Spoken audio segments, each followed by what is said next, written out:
Valeu, 8 horas mais 39 minutos. Olha, eu estou aqui com o Fabrício Rebelo, que é especialista em segurança pública. E, Fabrício, bom dia, é um prazer recebê-lo no Balanço Geral. Muito bom dia aos ouvintes da Rádio Sociedade, é sempre uma satisfação estar aqui. Certo, eu vejo o governo do Estado, enfim, sensível a essa causa, a questão de segurança pública, e em alguns estados houve uma diminuição significativa do número de homicídios, de latrocínio, roubo seguido de morte e também até de assaltos. E o projeto Pacto pela Vida aqui no estado, o governo tem gastado muito dinheiro com esse projeto, milhões, inclusive, por ano.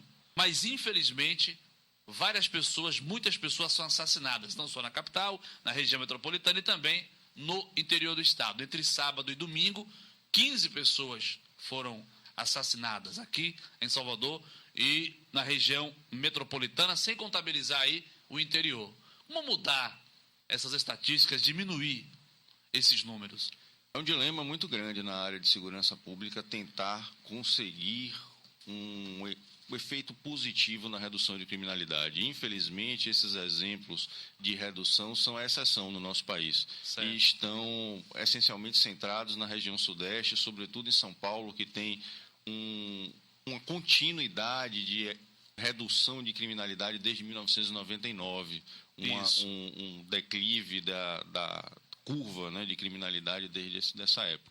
Mas no resto do país, salvo uma ou outra exceção pontual, a tendência à realidade é de aumento. E isso se deve essencialmente a uma estruturação equivocada do nosso sistema de segurança pública.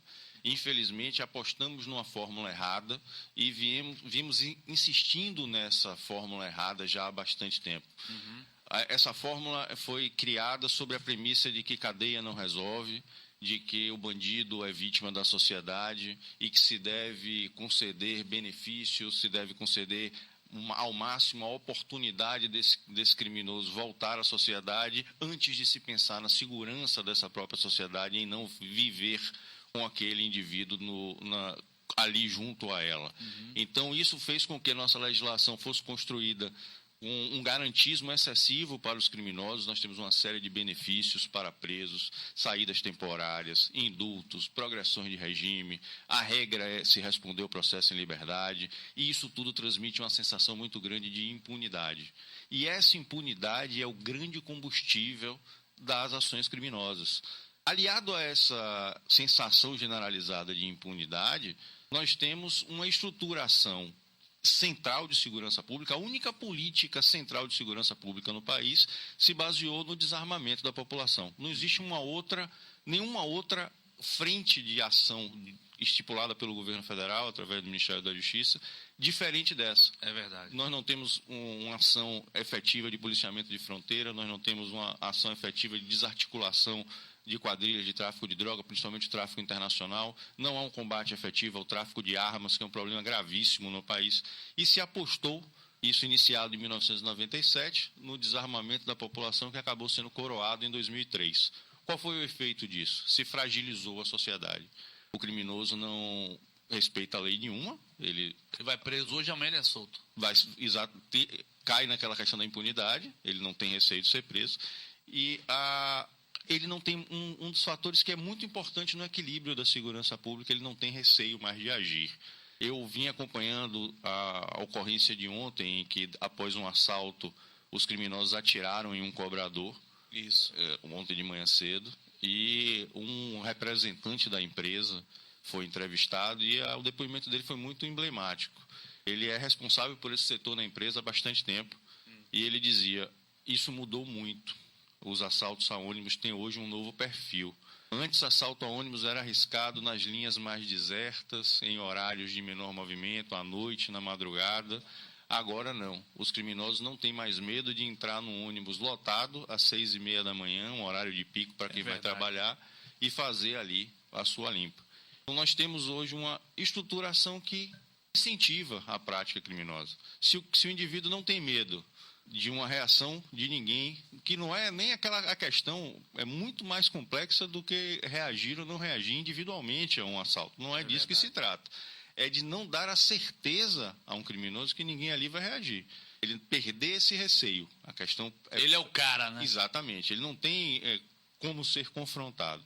Então, se ele não tem receio de agir e se ele não tem receio de ser preso, de ser punido, ele está aí num ambiente que é extremamente propenso a que ele haja cada vez mais ousadamente. E muito mais grave do que isso, não só mais ousadamente, como acaba despertando a crueldade nele. Como nós vimos ontem no exemplo do assalto ao ônibus, ele já tinha praticado o assalto, na saída, já empreendendo a fuga, ele atira no cobrador sem nenhuma motivação, sem nenhum propósito, não havia porquê aquele disparo. Calil. Fabrício, bom dia. Você falou inicialmente sobre a questão da fragilidade das nossas leis. Essa semana, o Correio da Bahia fez uma matéria sobre estupradores, onde um estuprador pegou a pena máxima de 122 anos de prisão. Sabemos nós que a pena máxima no Brasil é de 30 anos de prisão. Perfeito. Você não concorda que é preciso também mexer profundamente no nosso Código Penal brasileiro, que está aí ocioso, que está aí caduco, velho, desde 1945, se não me falha a memória? Perfeito. É um ponto importantíssimo, mas nós temos uma legislação que precisaria ser revista antes até do Código Penal, que é a nossa Lei de Execução Penal. Porque nem sequer aquelas penas que estão previstas no Código Penal são efetivamente cumpridas, e não são cumpridas pelas previsões da Lei de Execução Penal, que é nela que está prevista essa série de benefícios que é concedida ao preso. Então, nós não podemos imaginar que apenas mudando a legislação penal a gente vá encontrar imediatamente a solução. Eu concordo que muita coisa que está no Código Penal precisa ser revista, especialmente para que seja atualizada. Mas se nós não tivermos a certeza de que as penas previstas vão ser cumpridas, não adianta nós termos penas mais altas, porque elas simplesmente não serão cumpridas do mesmo jeito que as que hoje estão previstas não são. Então, é preciso que nós tenhamos, antes da reformulação geral de penas, que nós tenhamos a reformulação na aplicação até mesmo dessas penas que já existem. É preciso que o bandido tenha certeza que ele vai ser punido, para que ele passe a pensar duas vezes antes de cometer seu ato, com medo, com receio de que venha a ser punido. Mas hoje a gente não tem isso. A questão da impunidade no Brasil é tão grave que apenas nos casos de homicídio, nós temos um valor absurdo, são mais de 56 mil assassinatos por ano no país. Do total de homicídios, menos de 10% são esclarecidos. A gente não está nem falando em punição. Se for falar de punição, isso cai para 3%, 4%. É verdade. Mas de esclarecimento é menos de 10%. Então, numa realidade dessa, a gente imaginar que reformular a lei vai ser a solução principal, a gente está assim, se iludindo. Se vem tentando nisso e não tem dado muito resultado. Fabrício, eu vou para o intervalo, são 8 horas mais 47. Daqui a pouco a gente volta. Estou com o Fabrício Rebelo, que é especialista em segurança pública. Olha a hora, 8 horas mais 47 minutos na Bahia. Olha a hora, 8 horas mais 50 minutos na Bahia. O WhatsApp da Rádio Sociedade, 71-99289-2732. Balanço geral é da galera, a galera é balanço geral. Jorge Araújo. Olha, uma família no município de Gongogi, no sul da Bahia, teve que realizar por conta própria o sepultamento de um parente no cemitério da cidade no último domingo. Segundo informações de familiares, o coveiro não compareceu ao trabalho. Aí diz que parentes e amigos foram ao cemitério munidos de pás inchadas. Além dos familiares, estavam um vereador. Viu? Todos ajudaram a abrir a cova para o sepultamento. Imagine, rapaz. Lá em Gongogi, no interior do estado. Olha, 8 horas mais 51 minutos, a BR-101 ficou interditada por mais de 4 horas ontem pela manhã durante um protesto de amigos e familiares do jovem Alexandre dos Reis, que foi assassinado na cidade de Buararema. Ele foi morto no último domingo e a manifestação começou depois do enterro do corpo da vítima. Barrigadas foram instaladas na rodovia federal e, na sequência, manifestantes atearam fogo na casa do suposto autor do homicídio, conhecido como Mário Satanás. Imagine. A Polícia Rodoviária Federal foi acionada. De acordo com informações, Alexandre estava em um bar quando um homem se aproximou e matou o jovem a tiro. A polícia investiga qual seria aí o verdadeiro motivo do crime. 8 horas mais 52 minutos. Tem ouvinte na linha, Calil? Não, então, deixa eu voltar aqui a falar com o Fabrício Rebelo, que é especialista em segurança pública. Um detalhe também que chama a atenção, o senhor falou de São Paulo, e eu li um dia desse falando a respeito da segurança pública. Me parece que eles resolveram tomar uma decisão em São Paulo de que cada 1 quilômetro tem um policial militar na rua. Ou ele está em um carro, ou em cima de uma moto, ou a pé, certo? Eu acho que, de certa forma, isso influencia na diminuição, até porque em São Paulo conseguiu diminuir, né? Conseguiu diminuir. Latrocínio, saidinha bancária há 10 anos atrás, imagine, era um inferno. Todo dia você tinha saidinha bancária, toda hora, a todo momento. Sem dúvida. E o exemplo de São Paulo é muito interessante. Polícia não é uma questão de estratégia, de planejamento? Exatamente. Esse é o grande ponto. São Paulo adotou a medida que é exatamente a oposta daquela que o politicamente correto vem impondo no país. Certo. São Paulo entendeu, e isso lá atrás, antes do ano 2000, que o que produz efeito imediato na contenção da criminalidade é o investimento na polícia, é o investimento na repressão. São Paulo investiu na estruturação policial, no contingente policial e no treinamento policial. O que aconteceu? Eles conseguiram um alto índice de encarceramento em São Paulo. São Paulo tem aproximadamente 11% da população brasileira e 40% da população carcerária. É um estado que prende muito. E mais do que um estado que prende muito, é um estado em que os criminosos ficam presos, porque o investimento na Polícia Civil fez com que a formulação dos inquéritos policiais fosse aperfeiçoada. E com um inquérito mais bem feito, um inquérito que é o que se chama de um inquérito fechado, sem falhas, o criminoso tem menos chance de sair. Pois é. Então, aqui, muitas das prisões que são relaxadas após o indivíduo ser preso, são relaxadas por falhas, ou no inquérito ou na prisão em flagrante. Alguma nulidade na prisão em flagrante, alguma nulidade no inquérito. Um delegado, que eu não vou citar o nome dele, Calil conhece, ele disse, o ladrão ele entra aqui, meu irmão. Ele sair, a justiça soltar, o advogado tem que ser muito bom, porque... Eu conversei com um delegado, ele não me pediu o segredo, o doutor Rogério, lá da cidade de Simões Filho.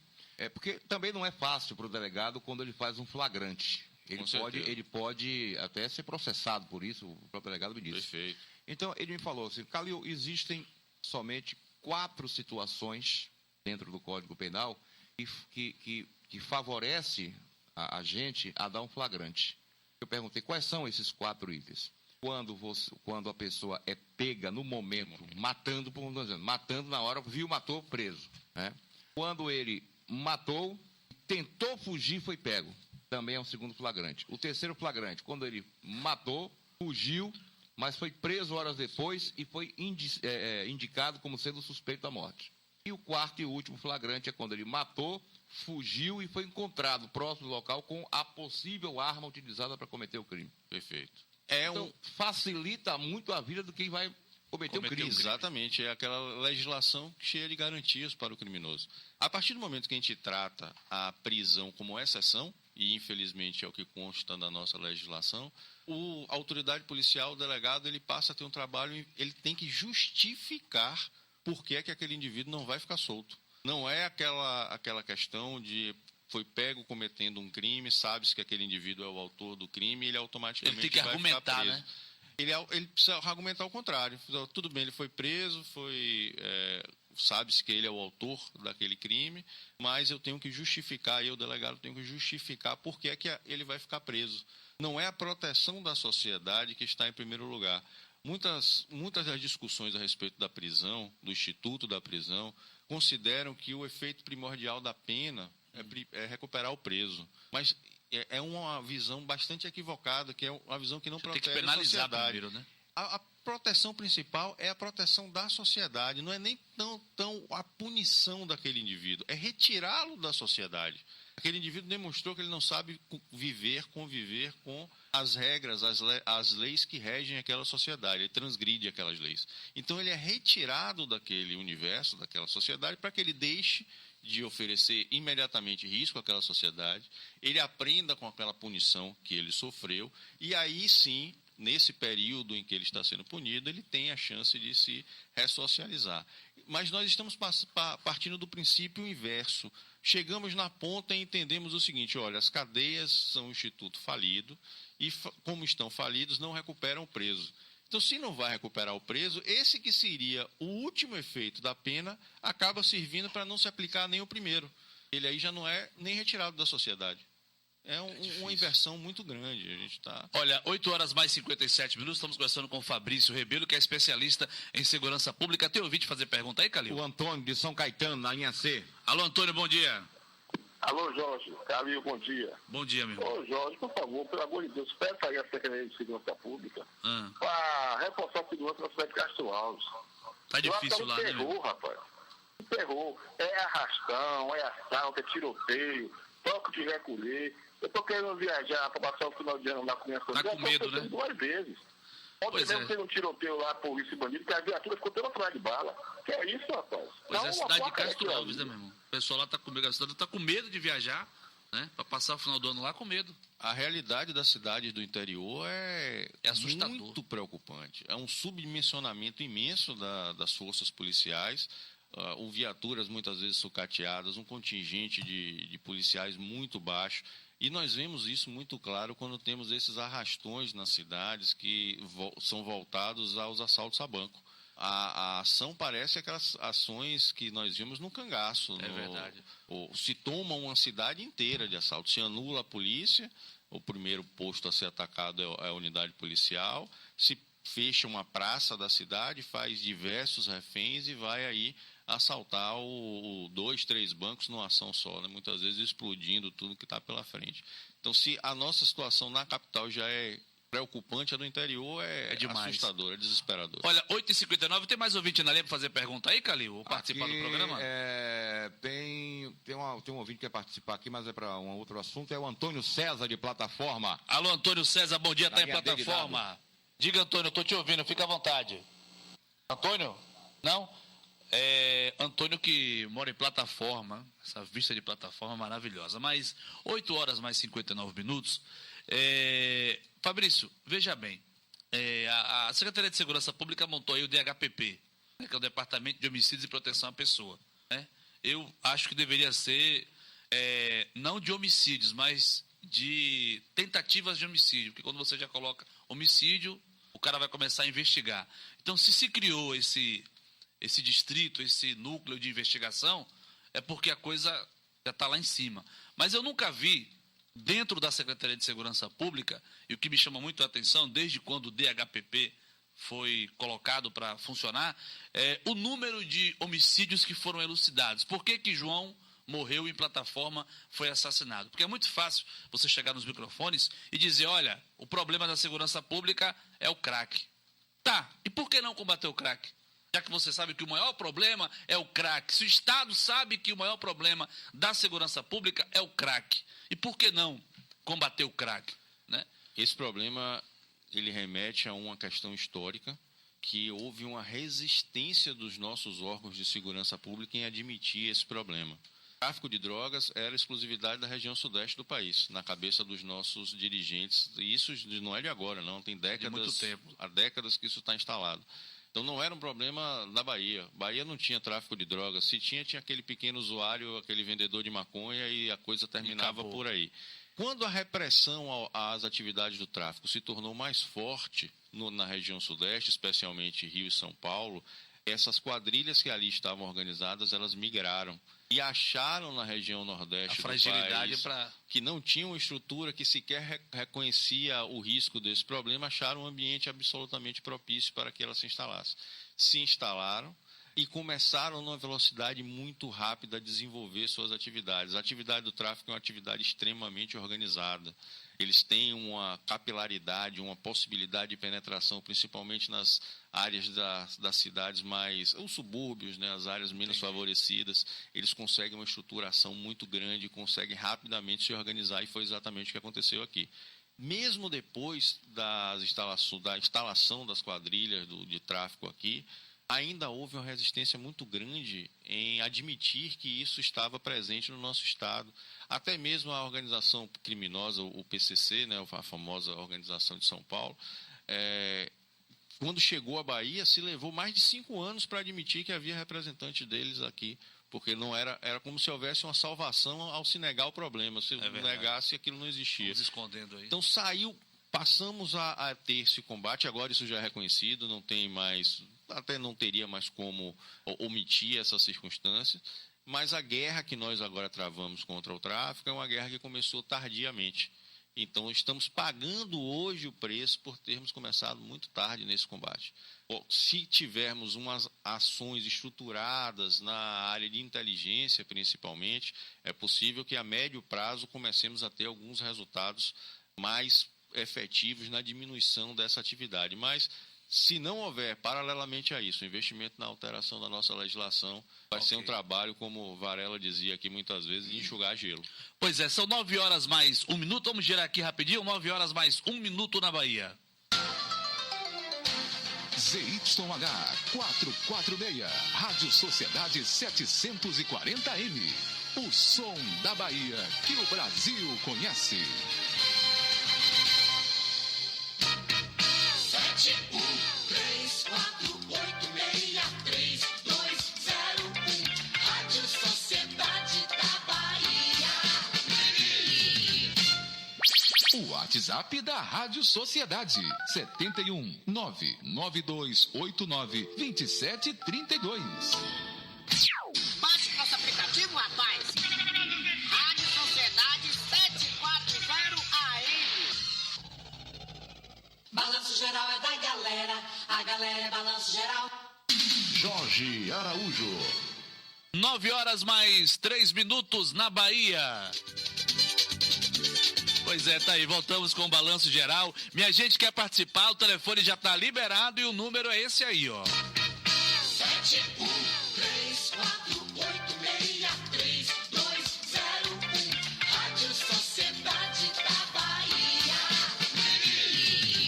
Olha, o governo estadual anunciou na segunda-feira o envio de mais 2 helicópteros para atuar no combate aos incêndios que atingem a Chapada Diamantina. O primeiro chegou ao município de Jacobina na tarde de ontem e o outro deve chegar na região ainda hoje. O governo já havia anunciado no domingo investimentos aí de R$500 mil na compra de equipamentos utilizados por brigadistas voluntários para debelar chamas. Pois é.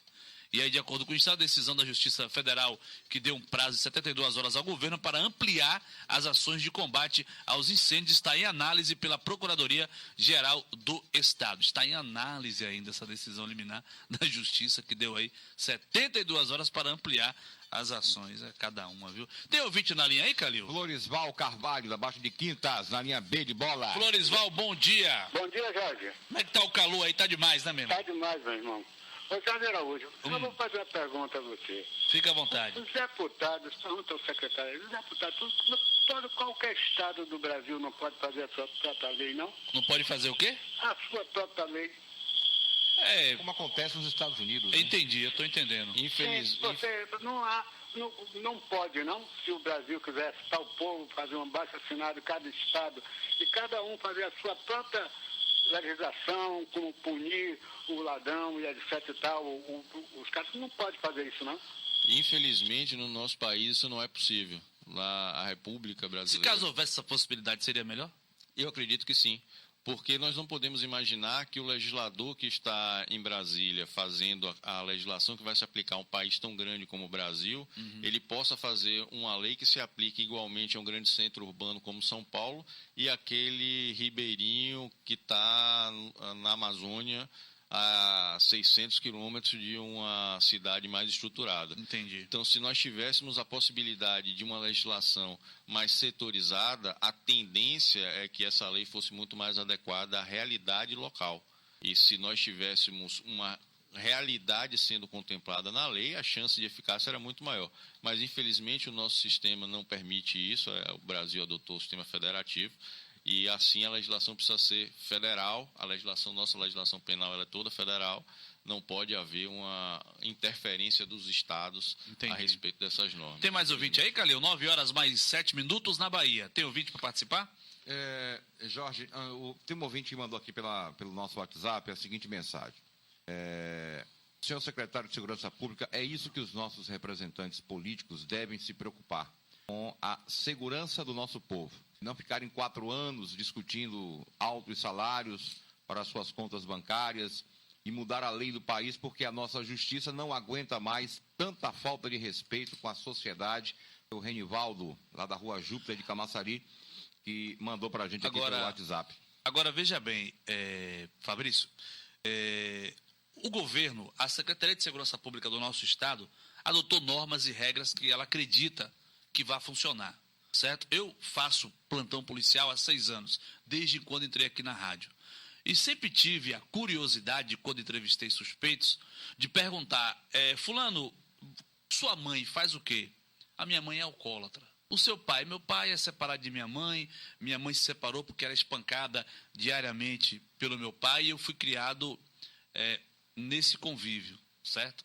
E a maioria dessas pessoas, quando você pega esse histórico que você puxa, esse histórico familiar, né, você observa que não existe um lastro, né? Você não tem um alicerce familiar naquela família para ajudar aquele rapaz, entendeu? Tudo bem que não se justifica, mas eu acho que tem uma parcela de contribuição.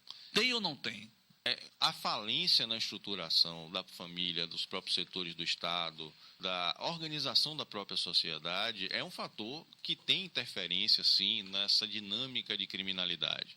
Mas a gente não pode, a pretexto de justificar essa conduta criminal, achar que essas dificuldades podem explicar tudo, até porque nós faríamos uma grande injustiça com aqueles indivíduos que vivem nesse meio, que sofrem dos mesmos problemas e que não fazem a opção pela criminalidade. Então é preciso que a gente tenha bastante o foco que, apesar de muito influenciado pelo meio, a prática do crime vai ser, na última ponta, uma opção do indivíduo.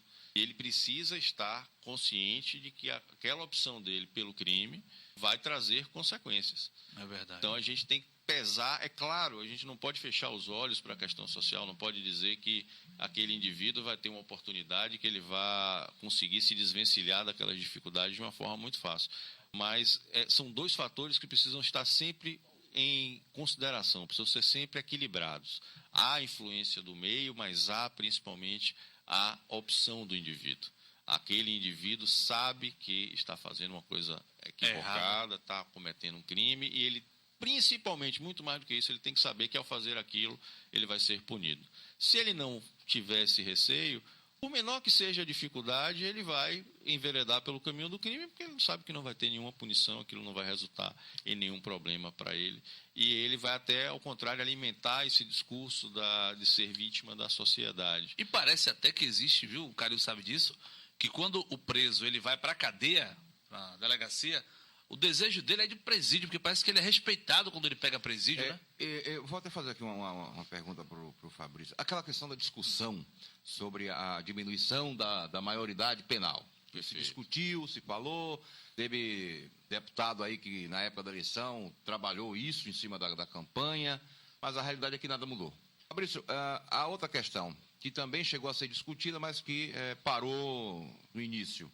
A pena de morte seria uma solução para a diminuição da violência no Brasil? São 2 questões bastante interessantes. A redução da maioridade penal ainda está em tramitação no Congresso, né? Passou na Câmara, ainda falta serem concluídas as votações.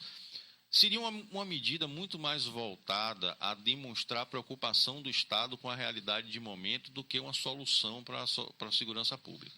Até porque na segurança pública a gente não vai encontrar esse tipo de solução mágica que vai mudar uma lei e de repente tudo vai ficar bom, todos os problemas vão ser resolvidos. Exatamente, isso não existe. Mas demonstraria sim a preocupação do Estado com uma dinâmica da criminalidade muito forte hoje, que é a utilização dos menores na prática dos crimes. As quadrilhas se organizam hoje de uma forma que é regra nelas ter a participação de um menor, justamente para assumir a culpa. Aquele menor, às vezes, sequer participa da ação criminosa, mas quando os bandidos são presos, principalmente quando há um disparo de arma de fogo, quando alguém é ferido, quando alguém morre, aquele menor está ali para levar a culpa.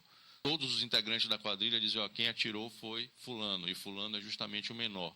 Faz-se isso porque ele ali não vai ser punido, ele não vai receber a pena.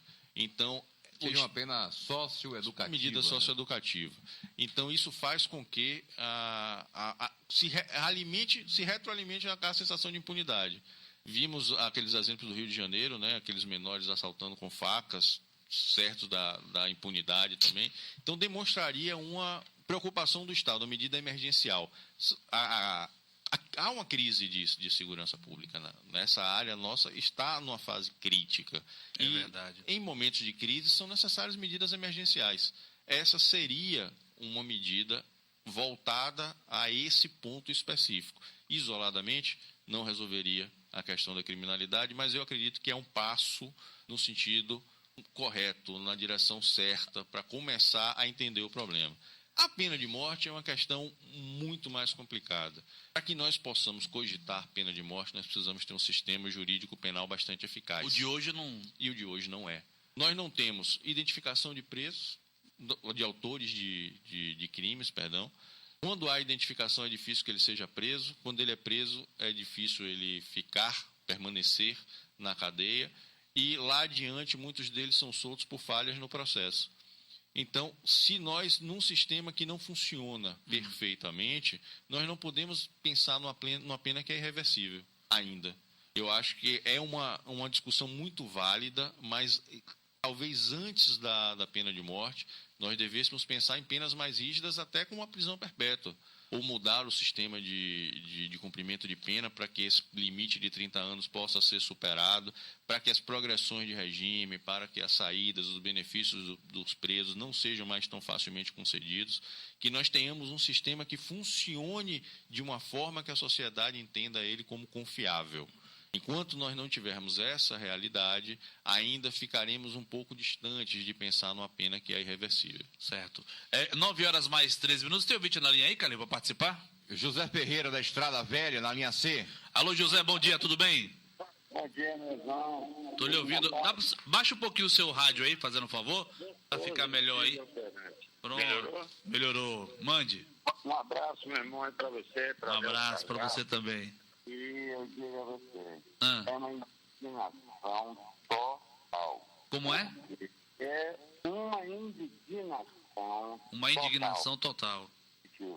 Deputado, vereador, senador, prefeito, tudo são frouxos no sentido de drogar.